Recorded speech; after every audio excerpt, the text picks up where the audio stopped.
Hello, this is a programme from the BBC Learning English archive. It was first broadcast in October 2011 on the BBC Learning English website. We hope you enjoy it.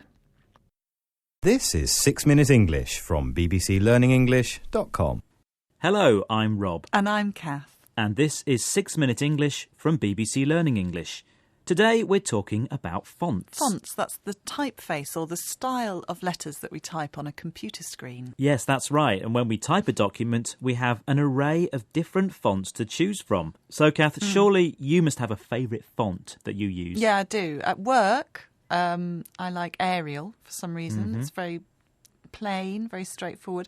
I also like Gill Sans. I think it looks very nice. Oh, that's a nice one. It's a lovely one, yes. It's quite interesting because the font that you use can indicate what kind of person you are. Oh, dear. I'll tell you more about that in a moment. But first, I think we should have a question. Oh, no. I'm going to get it wrong. We'll see, shall we? Do you know which language the word font originates from? Is it Spanish, German or French? I'm going to go for French, I think, this week. OK, well, we'll see if you're right at the end of the programme. Now let's get back to the subject of typography, or the use of text in printing. We've mentioned that the style of text is called a font, and now experts say the font you use can say a lot about you. Like handwriting. So whether you write neatly with beautiful joined-up letters or write messily so nobody can read it, can give us an insight into the type of person that you are. Yes, handwriting can even be seen as an art form called calligraphy. But in this modern age, it's the keyboard most of us use to type words on a computer screen. Yes, that's true. I can't actually remember the last time I actually wrote a letter using a pen. But Rob, you're saying we can even interpret someone's personality by the font they use. Exactly. And as we can hear from author Simon Garfield, there are thousands of fonts that we can choose from. We have 60 fonts on our computer, and we have a choice of, I haven't counted them all, something like 100,000 fonts that we can find online. You fall in and out of love with fonts the way that one can do with people.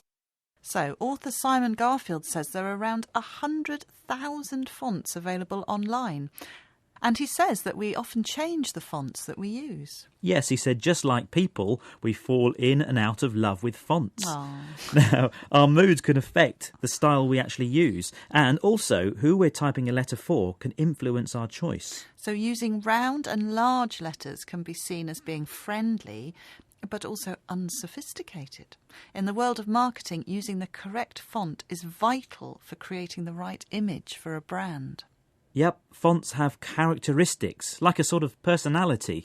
This is something that a font designer like Jason Smith tries to create. Now, he spoke to BBC correspondent David Silito and told him more about the characteristics that fonts might represent in the people who've picked them.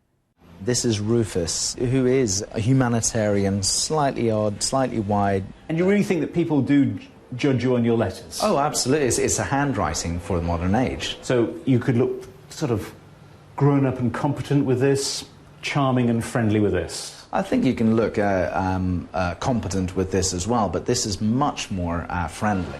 That's Jason Smith, who describes fonts as people. For example, the font Rufus is humanitarian, slightly odd, slightly wide. Humanitarian, so it shows that you're concerned with reducing suffering. That's how people will judge you if you use this font. Apparently so, and it makes you look grown up too.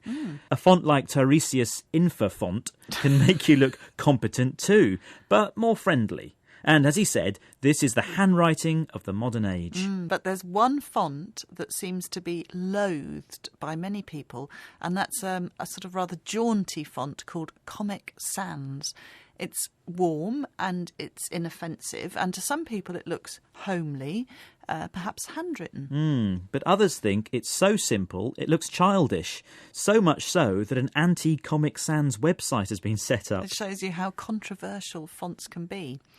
They're sort of like our online personality, aren't they? So I think next time I'm on the computer, I will give more thought to the font I use. Me too. But Kath, how much thought have you given to today's question? Now, earlier I asked you which language the word font originates from. And I said French, but I haven't got a single one right yet. So. Well, today is your lucky day because you've got it right. Brilliant. It does originate from the French word font, which means something that has been melted and refers to the metal that was melted to make the letters for the printing presses and typewriters. Okay. Right, Kath, could you remind us of some of the vocabulary we've used today? Yes, of course. We had fonts, fonts, an array,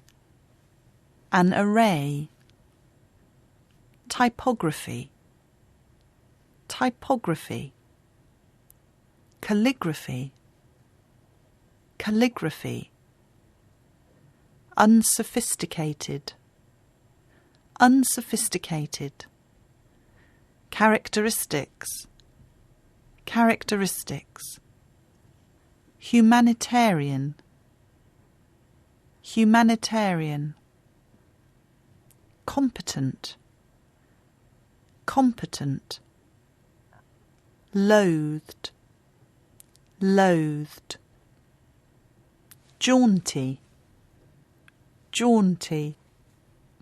Thanks, Kath. Well, we hope you've enjoyed today's programme and maybe you'll think more about the fonts you'll be using.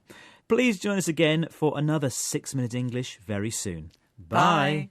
That was 6 Minute English from bbclearningenglish.com.